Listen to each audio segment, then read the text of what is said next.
नमस्कार दोस्तों, आइए आपको सुनाते हैं शुक्रवार के दिन महालक्ष्मी वैभव लक्ष्मी की व्रत कथा।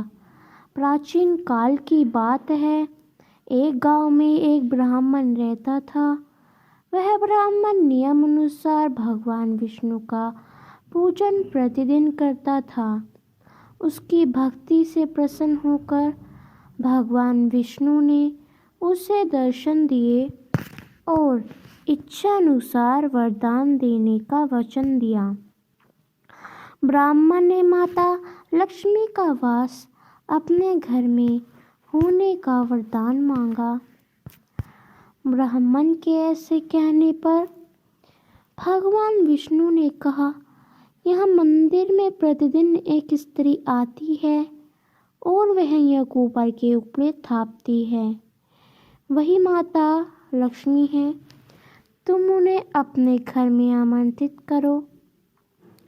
देवी लक्ष्मी के चरण में तुम्हारे घर में पड़ने से तुम्हारा घर धन धान्य से भर जाएगा।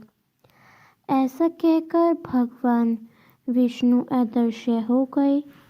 अब दूसरे दिन सुबह से ही ब्राह्मण देवी लक्ष्मी के इंतजार में मंदिर के सामने बैठ गया। जब उसने लक्ष्मी जी को गोबर के उपले थापते हुए देखा तो उसने उन्हें अपने घर पधारने का आग्रह किया। ब्राह्मण की बात सुनकर लक्ष्मी जी समझ गई कि यह बात ब्राह्मण को विष्णु जी ने ही कही है, तो उन्होंने ब्राह्मण को महालक्ष्मी व्रत करने की सलाह दी। लक्ष्मी जी ने ब्राह्मण से कहा कि तुम 16 दिनों तक महालक्ष्मी का व्रत करो और व्रत के आखिरी दिन चंद्रमा का पूजन करके अर्घ्य देने से तुम्हारा व्रत पूर्ण हो जाएगा। ब्राह्मण ने भी महालक्ष्मी के कहे अनुसार व्रत किया और देवी ने भी उसकी मनोकामना पूर्ण की। उसी दिन से यह व्रत श्रद्धा से किया जाता है। एक बार महाभारत काल में हस्तिनापुर शहर में महालक्ष्मी व्रत के दिन महारानी गंगाधारी ने नगर की सारी स्त्रियों को पूजन के लिए आमंत्रित किया, परंतु उन्होंने कुंती को आमंत्रित नहीं किया। गांधारी के सभी पुत्रों ने पूजन के लिए अपनी माता को मिट्टी लाकर दी और इसी मिट्टी से एक विशाल हाथी का निर्माण किया गया और उसे महल के बीच में स्थापित किया गया।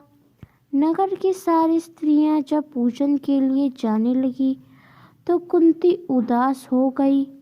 जब कुंती के पुत्रों ने उसकी उदासी का कारण पूछा तो उसने सारी बात बताई।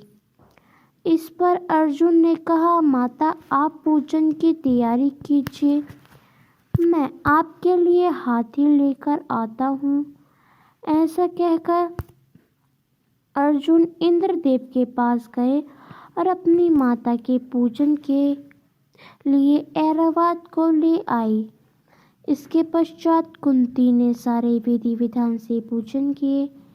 जब नगर की अन्य स्त्री को पता चला कि कुंती के यहाँ पर इंद्रदेव की सारी ऐरावत आया है तो वे भी पूजन करने के लिए उमड़ पड़ी और सभी से विधि पूर्वक पूजा संपन्न की। तो दोस्तों, ये थी हमारी शुक्रवार की व्रत कथा। आपको कैसी लगी हमें कमेंट करके अवश्य ही बताइएगा।